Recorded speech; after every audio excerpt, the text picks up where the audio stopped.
اعوذ باللہ من الشیطان الرجیم بسم اللہ الرحمن الرحیم السلام علیکم۔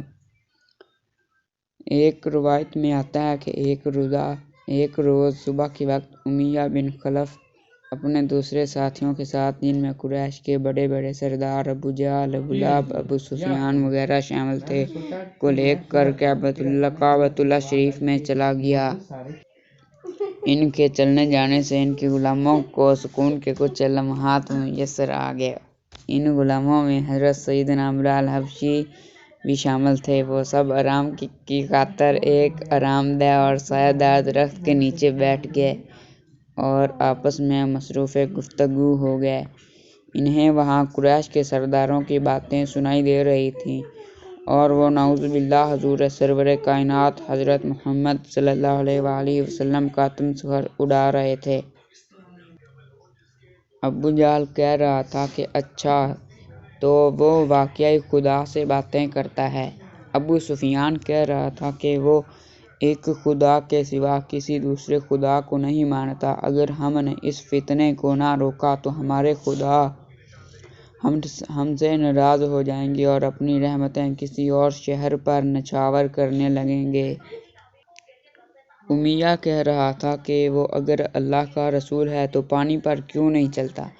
ابو لہب کہہ رہا تھا کہ جو شخص اپنے جوانی میں حسین و جمیل، مضبوط و توانا ہو اور اس کی ایک عدد امیر ترین خاتون رفیق حیات ہو، اس کے گھر میں نرم و گرم بستر ہو اور وہ اس پر آرام کرنے کی بجائے پہاڑوں کی غاروں میں بیٹھ کر سردی سے کانپتا رہے، محض اس وہم پر کہ ایک فرشتہ اس سے باتیں کرتا ہے، یہ فرشتہ اس کی جان کا روک بن گیا ہے۔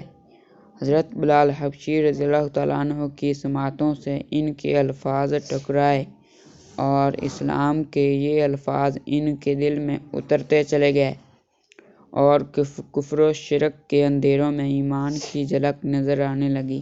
حق و صداقت کی شعاعیں ان کے دل میں اترنے لگیں۔ سید دو عالم حضرت محمد مصطفیٰ صلی اللہ علیہ وآلہ وسلم کی پاکیزہ اور مقدس آواز ان کے کانوں پر پڑی اور ان کے دل میں ایمان کا بیج اگا گئی۔ یہ مقدس اور پیاری آواز اس سے پہلے تقریباً 8 قلوب کو ایمان کے نور سے روشن کر چکی تھی۔ ان میں سے ایک آپ صلی اللہ علیہ وآلہ وسلم کے پیارے دوست، خلیفہ اول امیر المؤمنین حضرت سیدنا ابو بکر صدیق رضی اللہ تعالیٰ عنہ، ایک آپ صلی اللہ علیہ وآلہ وسلم کی پیاری رفیقہ حیات حضرت خدیجۃ الکبریٰ رضی اللہ تعالیٰ عنہا، ایک آپ کے چچا زاد بھائی امیر المؤمنین حضرت سیدنا علی المرتضیٰ کرم اللہ وجہہ تعالی وجہہ الکریم، ایک آپ کے آزاد کردہ غلام حضرت زید بن حارثہ رضی اللہ تعالیٰ عنہ تھے۔ 3 افراد کا کنبہ حضرت یاسر رضی اللہ تعالیٰ عنہ کا تھا، یعنی ان کی زوجہ سمیہ رضی اللہ تعالیٰ عنہا اور ان کا جگر گوشہ حضرت عمار بن یاسر رضی اللہ تعالیٰ عنہ، جبکہ 8ویں خوش نصیب صہیب رضی اللہ تعالیٰ عنہ تھے۔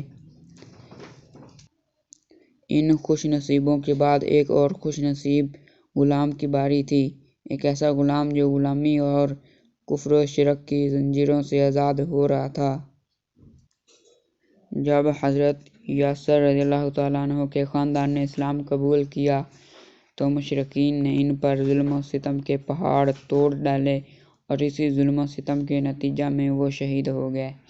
ان کے بیٹے حضرت عمار بن یاسر نے بھی اپنا دامن اسلام کی دولت سے بھر لیا تھا، اس لیے وہ بھی مشرکین کے ظلم و ستم کا نشانہ بنتے رہے۔